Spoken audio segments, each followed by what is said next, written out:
Hi నమస్తే, నేను మీ రాజగోపాల్ రెడ్డి కార్వేటి. వైద్య విద్యా ప్రవేశాలలో నీట్ యూజీ 2025 క్వాలిఫైడ్ విద్యార్థులకు ఎంబీబీఎస్ బీడీఎస్ కౌన్సిలింగ్ అప్డేట్స్లో భాగంగా ఆంధ్రప్రదేశ్ రాష్ట్రంలో ఈరోజు ఒక ముఖ్యమైన అప్డేట్ మీ అందరికీ కూడా ఇవ్వడానికి ఈరోజు కౌన్సిలింగ్ అప్డేట్స్లో నేను మీ ముందుకు రావడం జరిగింది. ఒక్కసారి ఆ అప్డేట్ ఏంటి అనేది ఈ వీడియో చూడండి. Please watch the video. Doctor NTR university of health sciences AP Vijayawada. Admission into MBBS course under competent authority quota seats for academic year 2025-26. 2025-26 విద్యా సంవత్సరానికి doctor NTR health university competent authority quota సీట్స్లో ఎంబీబీఎస్ ప్రవేశాలకు సంబంధించి phase 1 reported or joined seats ఏదైతే ఉన్నాయో, ఎవరైతే కళాశాలలో మొదటి రౌండ్లో జాయిన్ అయిన విద్యార్థులకు doctor NTR health university notification జారీ చేయడం అనేది, ఆ నోటిఫికేషన్ ఏంటంటే ఫ్రీ ఎగ్జిట్ ఆప్షన్ వాళ్ళకి ఇవ్వటం జరిగింది. ఫేజ్ 1లో ఎవరైతే కళాశాలలో జాయిన్ అయ్యారో, రిపోర్టింగ్ చేశారో ఆ విద్యార్థులు 21వ తేదీ సెప్టెంబర్ 2025 సాయంత్రం 4 గంటల లోపల ఫ్రీ ఎగ్జిట్ అవ్వచ్చు. అంటే కళాశాల నుండి జాయిన్ అయిన, రిపోర్టింగ్ చేసిన కళాశాల నుండి వాళ్ళు రిజైన్ చేసి బయట వచ్చేయచ్చు, ఫ్రీ ఎగ్జిట్ అయిపోవచ్చు. అటువంటి విద్యార్థులు ఫర్దర్ రౌండ్స్కి నాట్ ఎలిజిబుల్ అని డాక్టర్ ఎన్టీఆర్ హెల్త్ యూనివర్సిటీ వాళ్ళు తెలపడం జరిగింది. అంతేకాకుండా కొన్ని కళాశాలల్లో సీట్లు పెరిగాయి కొత్తగా ఈ సంవత్సరం. అవి ఫేజ్ 2కి వర్తిస్తాయన్నమాట. ఏ కళాశాలలో సీట్లు పెరిగాయో ఇక్కడ వివరంగా ఇవ్వటం జరిగింది. గవర్నమెంట్ మెడికల్ కళాశాల ఒంగోలు 30 సీట్స్ పెరిగాయి. అది కూడా సెకండ్ రౌండ్లోనే ఈ సీట్లు భర్తీ చేయడం జరుగుతుంది. ఏయూ రీజన్లో 30 సీట్లు ఒంగోలు మెడికల్ కళాశాలలో పెరిగాయి. ఎస్వి యూనివర్సిటీ పరిధిలో Annagowri medical college and hospital Tirupati డిస్టిక్లో పుత్తూరు మండలంలో వస్తుంది. ఇందులో 100 సీట్లు పెరిగాయి, ప్రైవేట్ మెడికల్ కళాశాల. Shantiram medical college Nandyal, Shantiram medical college కూడా ప్రైవేట్ మెడికల్ కళాశాల. ఇందులో 50 సీట్లు పెరిగాయి. కాబట్టి మొత్తం ఎస్వి యూనివర్సిటీ పరిధిలో 150 సీట్లు, ఒంగోలు గవర్నమెంట్ కళాశాలలో 30 సీట్లు. ఇక్కడ ప్రైవేట్ కళాశాలలు కాబట్టి సగం సీట్లు వచ్చేసి మీకు మేనేజ్మెంట్ కోటా ఎన్ఆర్ఐ కేటగిరీకి వర్తింపజేస్తారు. అంటే 150 సీట్లలో సగం సీట్లు అంటే 75 సీట్లు వస్తాయి.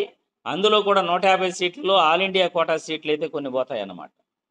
కాబట్టి విద్యార్థులు ఇవన్నీ ఆలోచించుకొని మీరు ఫ్రీ ఎగ్జిట్ ఆప్షన్ వాడుకోండి అని హెల్త్ యూనివర్సిటీ వాళ్ళు తెలిపారు. 21వ తేదీ సెప్టెంబర్ 2025 సాయంత్రం 4 గంటల లోపల మీరు ఏ కళాశాలలో జాయిన్ అయి ఉంటారో ఆ కళాశాల ప్రిన్సిపాల్ దగ్గరికి వెళ్ళేసి మీరు ఏదైతే ఫార్మాట్ ఇచ్చి ఉంటారో ఆ ఫార్మాట్లో లెటర్ ఇచ్చి ఆ ఫార్మాట్ ఫిలప్ చేసి మీరు ఫ్రీ ఎగ్జిట్ అవ్వచ్చు. మీరు ఫ్రీ ఎగ్జిట్ అయిన తర్వాత మీ ఒరిజినల్ సర్టిఫికేట్సు, మీరు కట్టిన ట్యూషన్ ఫీజు, అదర్ ఫీజెస్ అన్నీ కూడా మీకు రిటర్న్ ఇవ్వటం జరుగుతుంది. కాబట్టి ప్రతి విద్యార్థి కూడా ఈ అవకాశాన్ని యూటిలైజ్ చేసుకోవచ్చు. అదేవిధంగా ఫేజ్ 1లో రిపోర్టింగ్ చేసిన మరియు జాయిన్ అయిన విద్యార్థులకు కాంపిటెంట్ అథారిటీ కోటాలో ఫర్దర్ రౌండ్స్కి ఎలిజిబుల్ అనేది ఉండదు. ఈ పీరియడ్ తర్వాత డిస్కంటిన్యూ అయితే 21వ తేదీ సెప్టెంబర్ 2025 సాయంత్రం 4 గంటల తర్వాత మీరు డిస్కంటిన్యూగానే అయితే మళ్ళీ కళాశాలకు కాంపన్సేషన్ అయితే కంపల్సరిగా కట్టాల్సి ఉంటుంది. అది కూడా గుర్తుపెట్టుకొని మీరు ఫ్రీ ఎగ్జిట్ అవ్వండి. ఫ్రీ ఎగ్జిట్ అయిన విద్యార్థుల యొక్క సీట్లని మళ్ళీ సెకండ్ రౌండ్లో ఆయా కేటగిరీల్లో భర్తీ చేయటం జరుగుతుంది. As per terms and conditions, rules and regulations ఏదైతే ఉన్నాయో డాక్టర్ ఎన్టీఆర్ హెల్త్ యూనివర్సిటీ ఇచ్చిన రూల్స్ అండ్ రెగ్యులేషన్స్ ప్రకారం ఆ సీట్లు, ఫ్రీ ఎగ్జిట్ అయిన సీట్లని భర్తీ చేయడం జరుగుతుంది. ఆల్రెడీ 75 మంది రిపోర్టింగ్ చేయని విద్యార్థులు ఉన్నారు. ఇక ఫ్రీ ఎగ్జిట్ ఎంతమంది అవుతారో ఈ సీట్లన్నీ కూడా మళ్ళీ సెకండ్ రౌండ్లో భర్తీ చేయడం జరుగుతుందని ఈ వీడియో ద్వారా మీకు తెలియజేస్తున్నాను. చూశారుగా, doctor NTR health university MBBS ప్రవేశాలలో మొదటి ఫేజ్లో రిపోర్టింగ్ చేసిన విద్యార్థులు ఆయా కళాశాలలో ఫ్రీ ఎగ్జిట్ అయ్యేందుకు డాక్టర్ ఎన్టీఆర్ హెల్త్ యూనివర్సిటీ వాళ్ళు నోటిఫికేషన్ ఇచ్చారు. 21వ తేదీ సాయంత్రం 4 గంటల లోపల ఈ అవకాశాన్ని ప్రతి ఒక్కరూ వాడుకోవాలని కూడా చెప్పారు. ఒకవేళ మీరు ఫ్రీ ఎగ్జిట్ తీసుకుంటే ఫర్దర్ రౌండ్స్కి మీరు ఎలిజిబుల్ కారు. అది కాంపిటెంట్ అథారిటీ కోటా, కన్వీనర్ కోటాకు సంబంధించి ఫర్దర్ రౌండ్స్లో మీరు ఎలిజిబుల్ కారు. అదేవిధంగా కళాశాలలు, కొత్త కళాశాలలు యాడ్ అవటం జరిగింది. ఎస్వియు రీజన్లో 150 సీట్లు, ఏయు రీజన్లో 30 సీట్లు. 150 సీట్లలో ఆల్ ఇండియా కౌన్సిలింగ్లో కొన్ని సీట్లు పోతాయి. అందులో సగం సీట్లు మేనేజ్మెంట్ కోటాలో పోతాయి. కాబట్టి విద్యార్థులకు ఫ్రీ ఎగ్జిట్ ఎంతమంది అవుతారు? గతంలో రిపోర్టింగ్ చేయని విద్యార్థులు ఒక 75 మంది ఉన్నారు.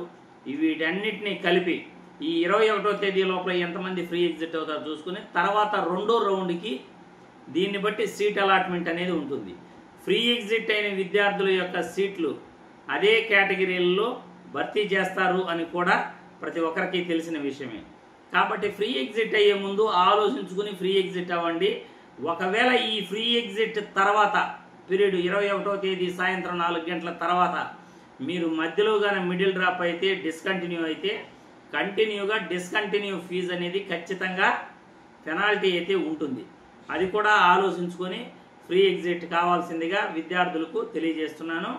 ఒరిజినల్ సర్టిఫికేట్స్ అన్నీ కూడా మీకు, మీరు కట్టిన ఫీజు ఇవన్నీ కూడా మీకు ఫ్రీ ఎగ్జిట్ అయ్యేటప్పుడు తిరిగి ఇచ్చేస్తారు. ఫ్రీ ఎగ్జిట్ అయిన తర్వాత తిరిగి ఇచ్చేయటం జరుగుతుంది. కాబట్టి విద్యార్థులు ఈ ఫ్రీ ఎగ్జిట్ ఆప్షన్ని వినియోగించుకోవాలంటే వినియోగించుకోవచ్చు. జై హింద్.